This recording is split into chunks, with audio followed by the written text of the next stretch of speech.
que definitivamente la participación de los líderes están supeditadas al mismo sistema. O sea, el líder no hace absolutamente todo, ni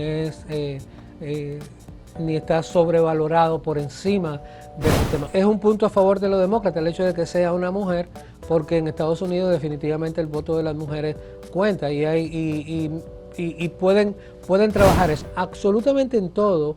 El sector financiero empezó a tener apogeo y eso generó mucha incertidumbre y mucha debilidad en el movimiento político en Estados Unidos.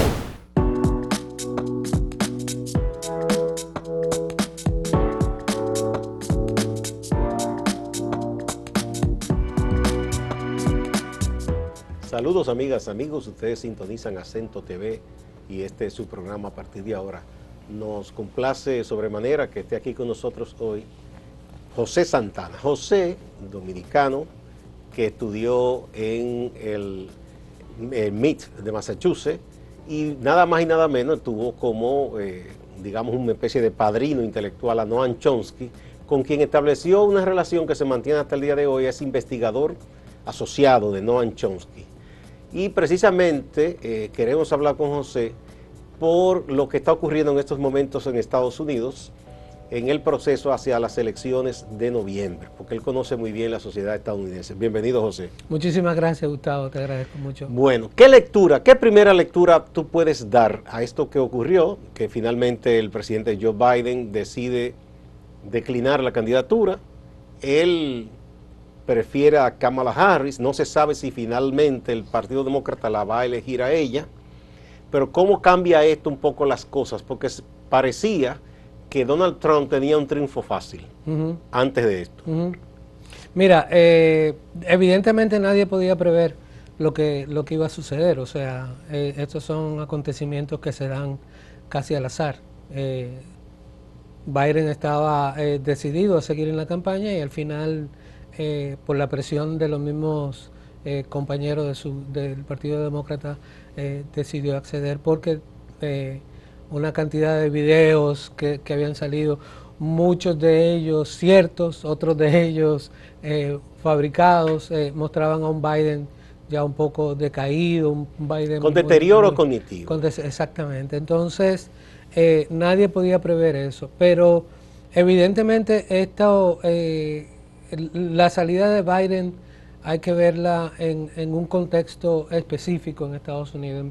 En primer lugar, según mi apreciación, lo que yo veo es que el hecho de que Biden haya renunciado a seguir en la candidatura demuestra la relevancia que tiene un líder dentro de un proceso político. O sea, eso te dice a ti que definitivamente la participación de los líderes están supeditadas al mismo sistema. O sea, el líder no hace absolutamente todo, ni está sobrevalorado por encima del sistema, aunque sea muy importante. Y eso demuestra algo bien importante por el hecho de que el Partido Demócrata va a ir a las elecciones sin Biden. Y eso te da una especie de pauta a decir, bueno, no todos los líderes son tan importantes, por más relevante que uno lo quiera ver. Definitivamente Biden ha salido de la campaña, igual que el Partido Demócrata. O sea, mañana nadie sabe, o pudo, gracias, por suerte que no sucedió, en el intento de asesinato a Trump, pudo haber sucedido y Trump no está yendo a las elecciones actualmente, pero sin embargo él está yendo, y la lectura que yo hago es que por encima de las circunstancias, por encima de todo lo que sucede a nivel político, el hecho de que Biden haya decidido ir no erradica la participación política de la organización que él representa, que es el Partido Demócrata. O sea que los líderes son importantes, sí, pero hasta cierto punto. Bueno, en países que tienen partidos, digamos, fuertes, porque ya sabemos que hay otros casos en que hay un líder que está por encima, se coloca por encima de todo. No, sí, definitivamente. Pero fundamentalmente en la mayoría de las ocasiones quienes hacen el trabajo son las bases, lo que le dicen en Estados Unidos el grassroots, o sea, es la gente que apoya a ese líder y las organizaciones que están alrededor de esos líderes, lo que hacen... Los que buscan los votos, Lo que buscan los votos, tocan lo que a la van, gente. Sí, exactamente. También una segunda apreciación que yo hago con respecto a esto es que el hecho de que se crea ahora una especie de incertidumbre dentro del Partido Demócrata porque nadie sabe, o sea, la mayoría, digamos que la opinión pública a nivel nacional en Estados Unidos lo que dice, bueno, es ya Trump ganó estas elecciones, o sea, Biden está súper deteriorado a nivel cognitivo, hubo un intento de asesinato que lo que le dio fue un boost, sí, le dio un repunte. Le dio un repunte a Trump. Hay una incertidumbre dentro del Partido Demócrata. Sin embargo, he visto, y hay señales, una de las señales que en Estados Unidos, un país que maneja tanto el asunto de los recursos, es que se han volcado los contribuyentes luego de la salida de Biden. Bueno, eso era evidente, porque los contribuyentes están dándole más dinero a los demócratas. Muchos contribuyentes habían decidido no auspiciar la candidatura debido a las condiciones cognitivas que tenía Biden, que se veía evidentemente que estaba presentaba algunos problemas cognitivos, entonces era difícil como poner su dinero en una apuesta donde perdida de antemano. Y ahora ya que se sabe que muy posiblemente sea Kamala la que representa el Partido Demócrata, evidentemente ellos va a florecer una gran cantidad de Veía algunos comentaristas de medios norteamericanos que decían, bueno, como son las cosas, hasta hace poco el viejo al que se denotaba era Biden. Ahora el viejo es Trump. Sí. Aunque él escogió como contrapeso a un hombre bastante joven, de 39 años, el senador Vance. Nadie sabe quién va a escoger Kamala, vamos a ver a No se sabe, hay muchos hombres jóvenes, se supone que si ella es un hombre para llevar el equilibrio. Sí, pero la campaña republicana se había hecho en base, un alto contenido de la campaña republicana estaba hecho en base al deterioro físico de Biden. Ahora el Partido Republicano va a tener que remontar eso y buscar otro eslogan y otro tipo de argumento, de narrativa, porque ahora el viejo es precisamente Trump. Aunque en Estados Unidos no es el voto popular definitivamente que decide las elecciones por aquello de los colegios y los estados. Sin embargo, en mediciones que se han hecho, está bastante pareja la cosa ahora. En el entendido que si fuera Kamala Harris la candidata demócrata. Sí, eso es lo que te decía, o sea, que en segundo lugar hay un proceso de incertidumbre dentro del Partido Demócrata, lo cual le da al Partido Demócrata la posibilidad de reconfigurarse. O sea, es importante que el Partido Demócrata ha perdido mucho terreno porque definitivamente hay ciertos sectores en Estados Unidos que durante mucho tiempo, históricamente, el Partido Demócrata ha abandonado. O sea, el Partido Demócrata pasó de ser el partido que representaba precisamente una base que ahora es de Trump, que era la clase obrera blanca pobre de Estados Unidos, la perdió. Entonces se volcó más bien a Wall Street y a los intereses económicos fuertes. Y ahora hay una incertidumbre y hay un proceso como de reconfiguración que es importante que el Partido Demócrata dentro, y yo no hablo tanto del Partido Demócrata en general, porque para mí en Estados Unidos hay un solo partido, es el partido de las corporaciones, y hay dos facciones políticas, una republicana que es ultraderechista, una republicana que es ultraderechista y otra demócrata que es de derecha. Porque ahí derecha y ultraderecha. Derecha y ultraderecha dentro de un mismo proceso. Tú te das cuenta que eso no cambia en Estados Unidos. Entonces, finalmente, algo importante también es lo que se decide en estas elecciones. Bien, vamos a una pausa, José, y volvemos. Está bien. Hay más cosas sobre las cuales hablar.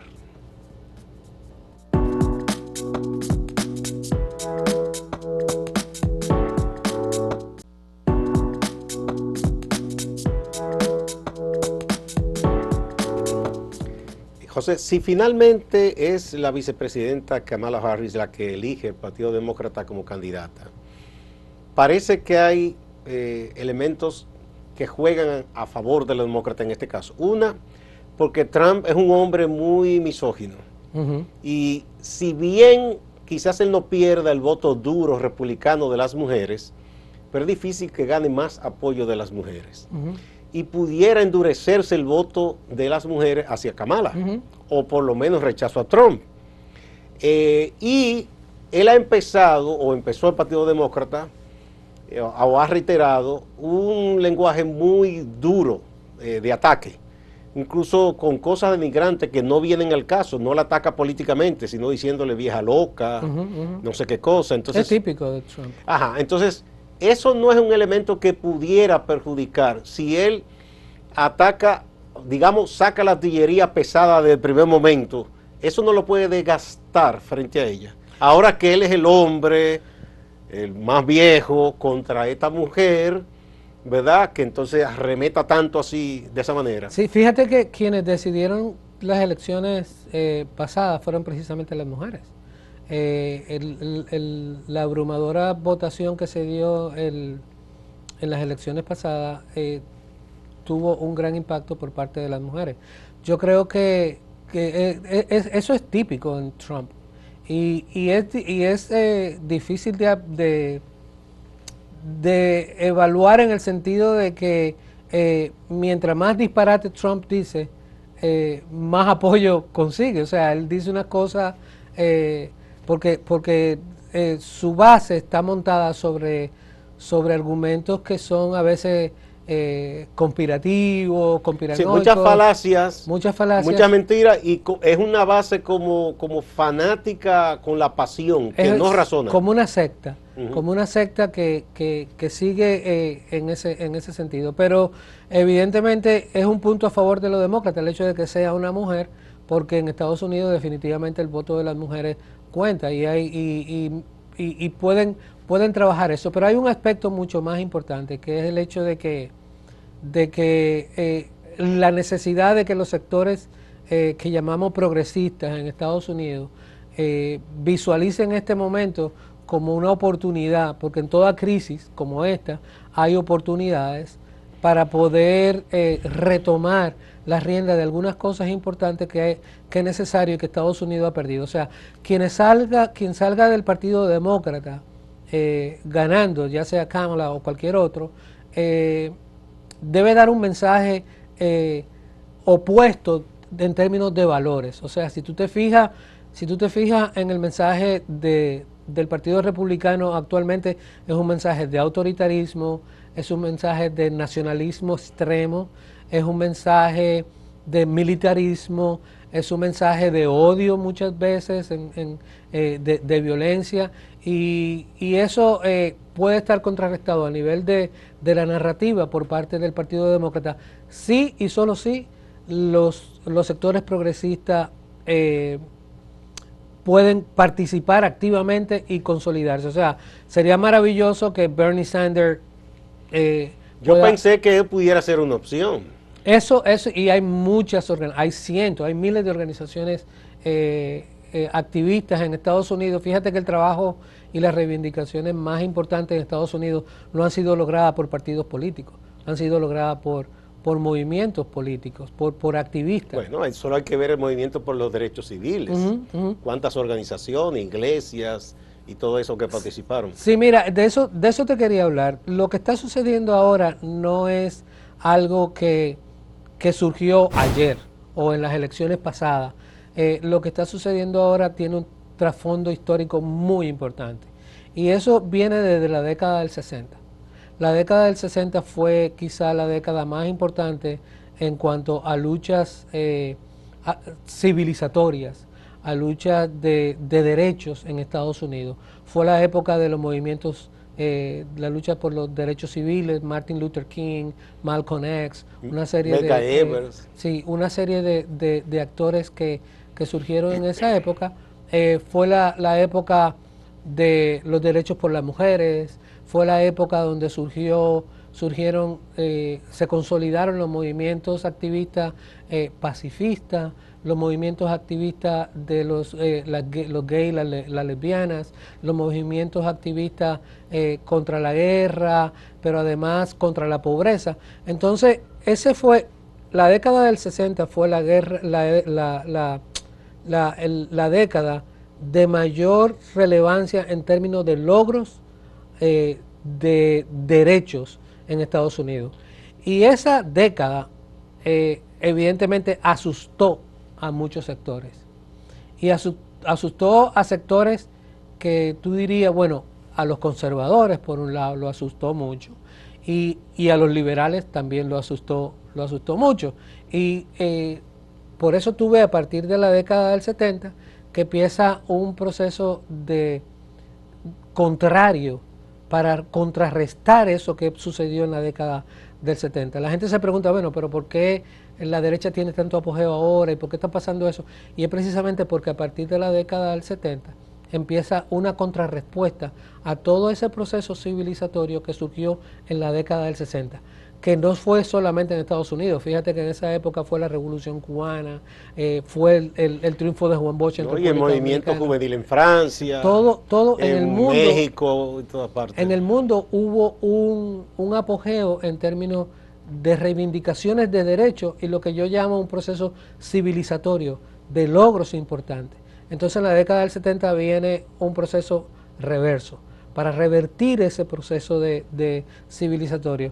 Y tanto lo de la ultraderecha o los conservadores como los liberales en Estados Unidos coinciden en cómo revertir eso. Lo primero que sucedió fue, que creo que te mandé ese documento, fue un memo que mandó Lewis Powell, que fue, era un abogado y consejero jurídico ahí está en pantalla, de la Cámara de Comercio, un documento donde él, y fue después juez de la Suprema Corte de Justicia de Estados Unidos, un documento donde él advertía de que la sociedad norteamericana, los empresarios y la sociedad norteamericana estaba bajo ataque.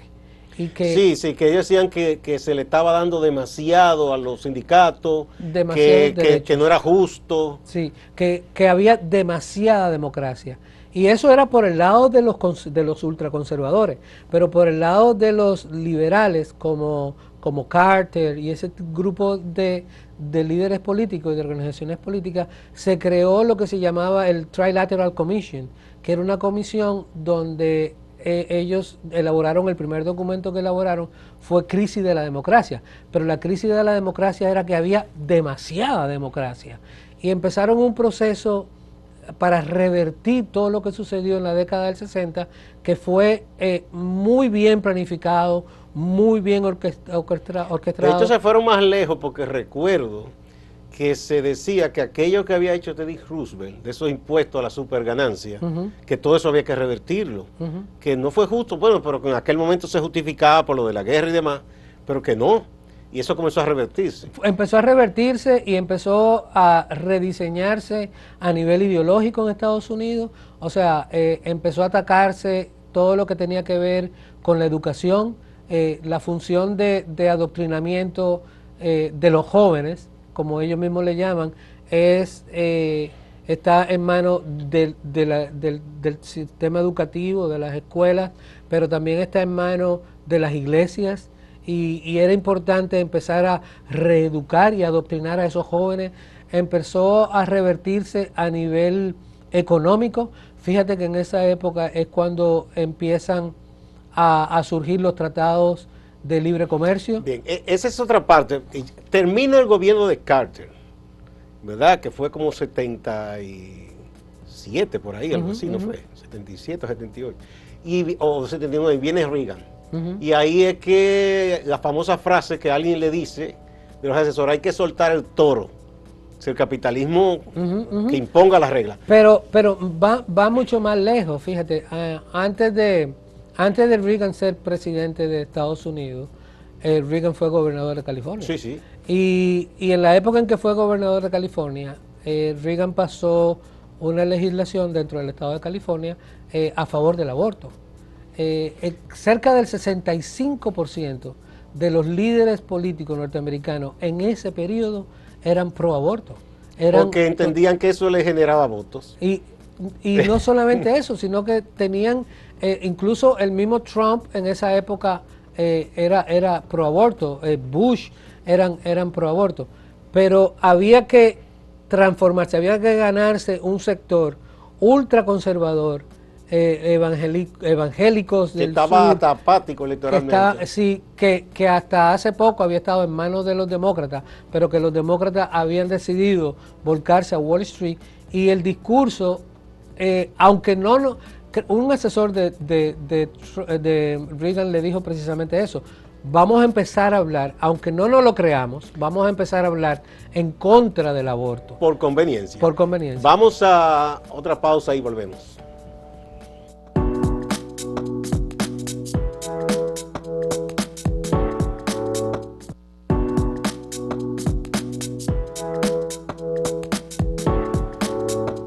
Continuamos con José Santana, echando un vistazo a la situación de Estados Unidos, que obviamente, como él ha explicado, no es un asunto que se ha generado de pronto, no viene de ahora.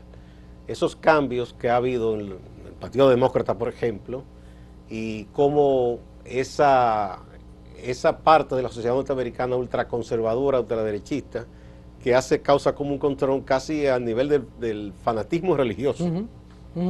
Sí, te decía que todo eso, ese proceso que empezó en los 70, que fue cuando Colin Powell mandó el memo y que se creó la comisión trilateral, que fue a nivel mundial, estaba Japón, estaban una serie de países, tenía varios elementos. A nivel ideológico se empezó a organizar todo lo que era en contra del aborto, pero también a nivel económico empezó lo que era la reestructuración del comercio.